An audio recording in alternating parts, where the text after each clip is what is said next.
Well, look at futures. Nice on a Monday morning to see a little green, and that's what we've got. Dow up 200. Keith Fitz joining us as he usually does around this time of day.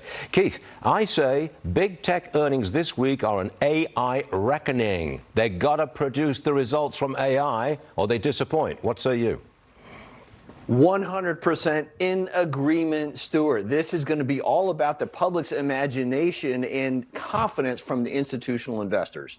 Can earnings put a floor under this market this week?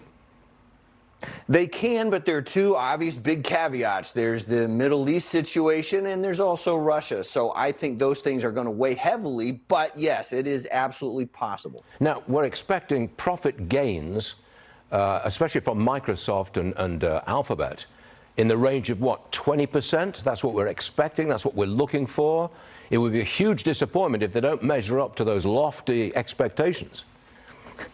Well, you know, that's an interesting point, right? That's like Occam's razor, because here's the thing. It's expectations according to whom? According to analysts who don't work in the tech industry, who maybe have never worked in the tech industry, but yet whose public hang on every single word they utter. So I think for investors, regardless of what happens today, look at the guidance, look 2, 3, 4, 5 quarters from now. That's how you're going to find your value.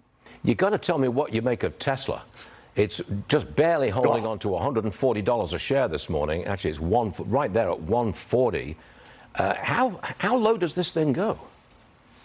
You know, I don't know, Stuart. That stock, you know, if I had hair, it'd be standing straight up right now. It's driving me nuts. But this is a pivotal moment that is straight out of Apple's playbook. It's right when they pivoted to subscriptions and wearables. So I think the FSD, I think the autopilot, I think the data is going to make the case for a rebound. How low does it go? I'm not smart enough to figure that one out, unfortunately. But okay, I know you expect a rebound, but you're not buying yet at 140. You think it's going lower still?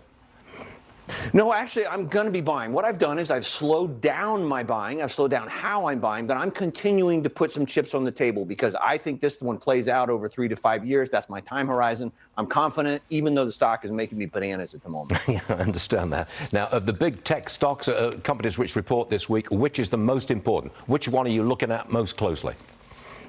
Microsoft, bar none, because that's about AI. The pivot globally is key here. We're looking at $9 to $12 billion on the top line as it begins to infiltrate or introduce AI really to its entire product suite. 30–40% of the Fortune 100 is already on board. That revenue figure is going to grow. Those of us who own a little Microsoft are very worried when it drops below $400 a share. We're kind of greedy. I wouldn't guys. be. Okay, I won't be worried. Thank you very much. Keith, you're all right? We'll see you.